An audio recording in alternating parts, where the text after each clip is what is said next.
સૌરાષ્ટ્ર છે અને ગુજરાતમાં એને અલ નીનોની અસર વધુ થશે નહીં. જી, આ વર્ષે વરસાદ 48 ઇંચ સરેરાશ સૌરાષ્ટ્ર ગુજરાતમાં થશે અને વરસાદ ખૂબ જ સારો છે આ વર્ષમાં. નમસ્કાર, હું છું જોગલ નાથાન, મારી સાથે સાગર જોશી. અમે બંને મિત્રો આવી ગયા છે જુનાગઢમાં.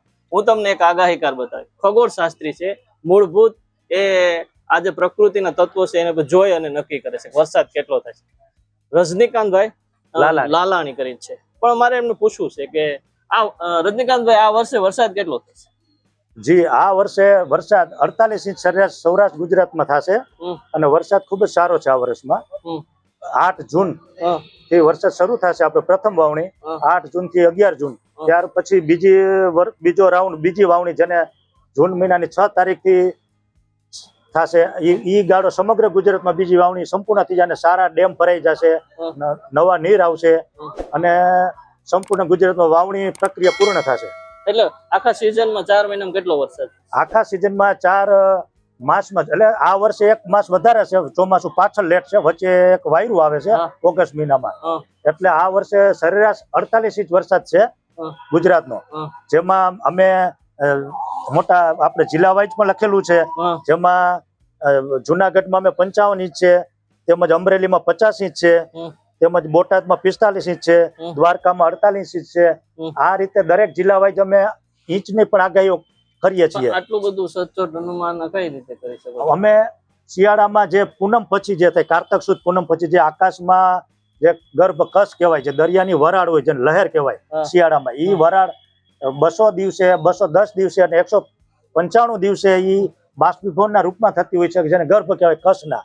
ઈ જે તારીખ આવતી હોય ઈ તારીખ અથવા તિથિ ગુજરાતી માસમાં અમે જાહેર કરતા હોય છે સરેરાશ. એટલે આ વર્ષે કચ્છના ગર્ભ ખૂબ સારા થયેલા છે. એટલે વર્ષ ખૂબ સૌરાષ્ટ્ર માટે સારું જ છે, ગુજરાત માટે. પરંતુ અલ નીનો જે છે પેસિફિક મહાસાગરનો, એ અલ નીનો એ એશિયા ખંડ અને આખા સમગ્ર દેશ લેવલનો હોય છે. પરંતુ ભારતમાં જે સૌરાષ્ટ્ર છે અને ગુજરાતમાં એને અલ નીનોની અસર વધુ થશે નહીં, કારણ કે આપણે અરબી સમુદ્ર અને હિન્દ મહાસાગર અને જ્યારે પૂર્વ બાજુ આપણે બંગાળની ખાડીનો પણ કરંટ લાગશે. એટલે આપણે સૌરાષ્ટ્રમાં સૌથી વધુ વરસાદ ઘણો બધો સારો રહેશે આ વર્ષે. તો તમે એવું અનુમાન છે તમારું કે આ જે વેધર વાળા ક્લાઇમેટ આપણું એમ કહે છે કે ઓછો વરસાદ થશે? એટલે વેધરમાં એ સમગ્ર એશિયા ખંડનું કહેતા હોય છે અને ત્યારબાદ એ ભારત આખા ખંડનું કહે છે. પરંતુ એ રાજ્ય કે સૌરાષ્ટ્ર પ્રદેશ કચ્છ પ્રદેશ ન કહેતા હોય. પરંતુ આપણો જે વિસ્તાર છે સૌરાષ્ટ્ર કચ્છ અને ગુજરાત, એમાં આ વર્ષે આપણે 1600 કિલોમીટર દરિયાનું જે છે એને હિસાબે જે દરિયાઈ પટ્ટીમાં આ વર્ષે વધુ વરસાદ રહેશે. જ્યાં 43 ડિગ્રી તાપમાનથી નીચું હશે ત્યાં સૌથી વધુ વરસાદ પડશે. જેમાં જામનગર જિલ્લો સૌથી વધુ વરસાદ રહેશે આ વર્ષે. જે આ વર્ષે અમે કચ્છ અને પોરબંદર જિલ્લો અને દ્વારકા હતું, પણ આ વર્ષે જામનગર જિલ્લામાં સૌથી વધુ વરસાદ રહેશે. અચ્છા, અમને તમે આ એટલી બધી જે રીતે સાયન્ટિફિક કોઈ બોલતો હોય કે એટલી રીતે કોન્ફિડન્સ થી બોલો છો, તો આવું બધું આમ સત્ય પ્રૂફ થઈ જાય ખરું તમે માનો? અમે ભણેલ ગણે શિક્ષિત હોય છે. હું તાલુકા વિકાસ અધિકારી નિવૃત્ત 2022 માં ઉપલેટા હતો. અમે ખેડૂતનો દીકરો, એટલે કેમ આ આપણું જોવું, આપણે શોખથી જ આપણે જાણીએ છીએ કે આપણે શીખવું જરૂરી. આપણો વ્યવસાય ખેતી છે. એટલે આ હું 2001 થી મારી પાસે સંપૂર્ણ ફાઇલો છે. કેટલો વરસાદ પડ્યો, કેટલા ઇંચ, સૌ પ્રથમ આંદામાન નિકોબાર કઈ તારીખ આવ્યો, કેરળમાં ક્યારે ચોમાસું પ્રવેશ કર્યો, મારી પાસે 30 વર્ષનો બધું રેકોર્ડ લખેલું છે. અને મેં જે આગાહીઓ લખેલી છે જુનાગઢ કૃષિ યુનિવર્સિટીમાં મેં જે બોલેલી છે એ જ પ્રમાણે મેં છાપાની કાપલીઓ પણ બધી મેં સાચવીને રાખી છે. એટલે એ અનુભવ પ્રમાણે જોતા જોતા આજે સંપૂર્ણ અમે આમાં નિષ્ણાત થઈ ગયા છીએ હવે.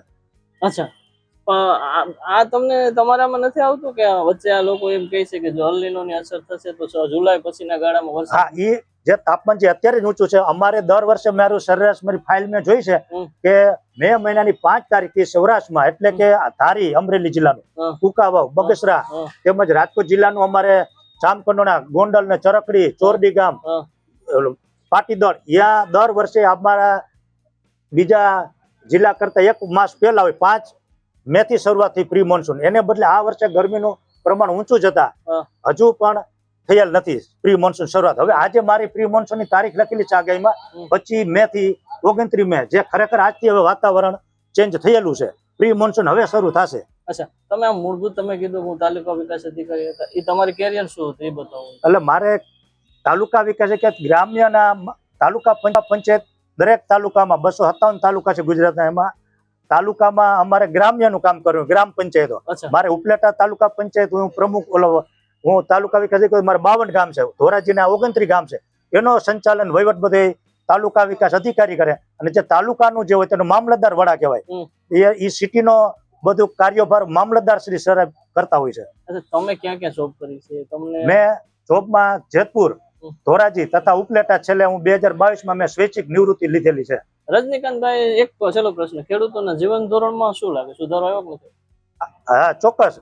જે ખેડૂતો જે વૈજ્ઞાનિક પદ્ધતિ અને યાંત્રિક સાધનોથી જે ખેતી કામમાં અને સેન્દ્રિય ખાતર તેમજ દેશી ખાતરમાં જે સરકારે ભાર મૂક્યો, જે સારું એવું અને બધી વાતચીતો સહાયો આપી, દવા છાંટવાના પંપ થી માંડી અને ઘણી બધી આજે સરકારમાં સહાયો ઉપલબ્ધ છે.